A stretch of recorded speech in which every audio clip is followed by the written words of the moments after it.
Kita sudah belajar tentang bagaimana seorang perwira yang minta Tuhan menyembuhkan hambanya dan tidak ingin Tuhan direndahkan.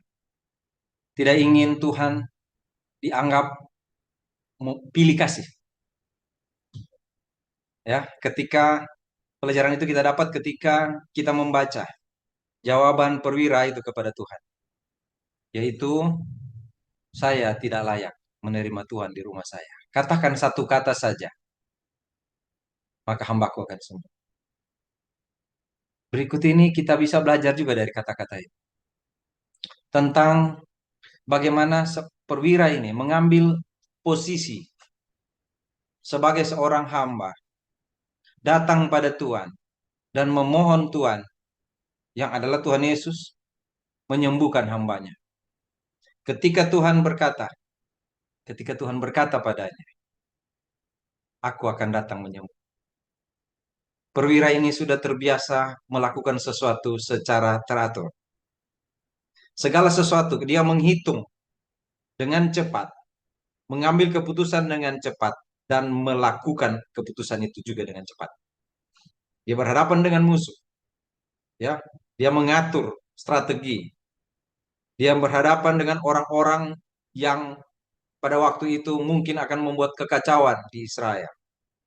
Dia mengatur strategi untuk itu, mengatur orang-orang bekerja di rumahnya, termasuk si hamba yang sakit ini. Dia terbiasa berpikir sistematis, dia terbiasa berpikir cepat, menentukan apa yang harus dilakukan dan segera melakukan, dan bertanggung jawab terhadap apa yang dia lakukan. Kali ini dia berhadapan dengan Tuhan. Dia berada membawa hambanya, posisi hambanya, status hambanya. Dia membawa hambanya yang sakit itu kepada Tuhan. Dan dia bilang kepada Tuhan, hambaku sakit,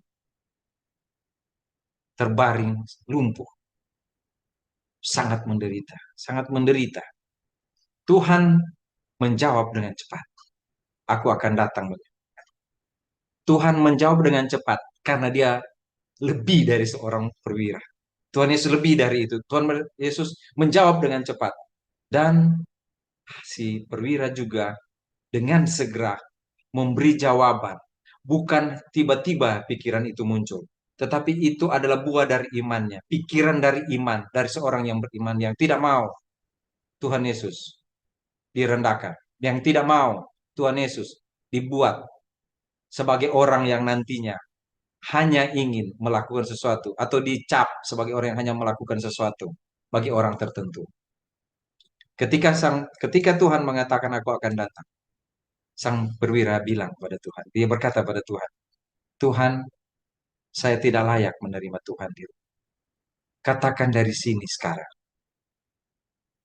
Tuhan, kira-kira ini yang kita dapat pelajaran dari kata-kata itu. Tuhan, saya datang mewakili. Saya datang mewakili hamba saya. Saya datang mewakili orang yang susah hidupnya. Saya datang mewakili orang yang sakit. Saya datang mewakili orang yang menderita, datang pada Tuhan. Supaya Tuhan menyembuhkan dia. Tuhan, Tuhan tidak perlu datang ke rumah saya. Tuhan tidak perlu seperti itu. Karena Tuhan adalah Tuhan.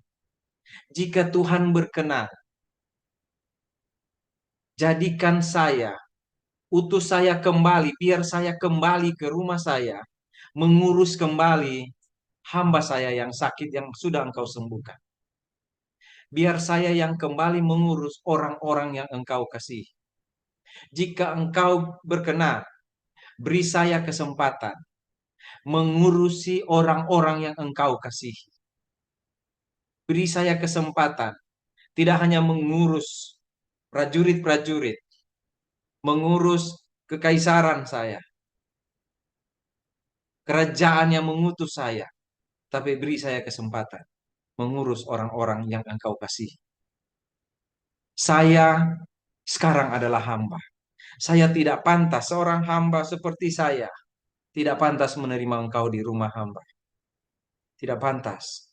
Tetapi jika engkau berkenan, seperti itu yang bisa saya pikirkan dan kita bisa pikirkan itu bersama-sama.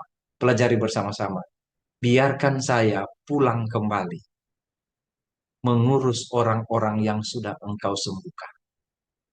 Mengurus orang yang engkau kasihi dan engkau sembuhkan. Biarkan saya, jadikan saya utusanmu. Karena saya tidak lagi hanya menjadi utusan Romawi, Kekaisaran Romawi. Sekarang jadikan saya utusanmu untuk mengurusi orang-orang yang ada di sekitar saya. Untuk mengatakan kepada mereka, tepat jam seperti ini, Tuhan, pada waktu itulah saya bicara dengan engkau ya Tuhan. Dan hambaku itu sembuh. Biarkan saya yang mengatakan itu kepada orang-orang. Tidak pantas saya menerima Tuhan di rumah saya. Bukan menolak Tuhan. Kata-kata itu bukan satu penolakan kepada Tuhan. Tapi satu permohonan kepada Tuhan. Tuhan, seperti yang saya sudah katakan berkali-kali tadi. Biarkan saya atau jadikan saya alat hambamu yang mengutus orang lain. Yang mengurus orang lain. Utus saya untuk mengurusi orang-orang. Saudara, setiap kali kita menerima jawaban doa, setiap kali kita menjadi orang yang bangga karena Tuhan menjawab doa kita, apakah kita bisa berpikir seperti apa yang saya katakan tadi? Yang tersirat dari kata-kata Sang Perwira. Jadikan saya orang yang akan mengurus orang-orang yang engkau kasih. Engkau sudah menjawab doa saya. Itu sudah cukup. Engkau sudah menerima saya bicara dengan. Itu sudah cukup. Bolehkah dalam kehendak, dalam kemurahan, saya, kau utus melayani. Adakah anak-anak Tuhan yang mau berkata seperti itu?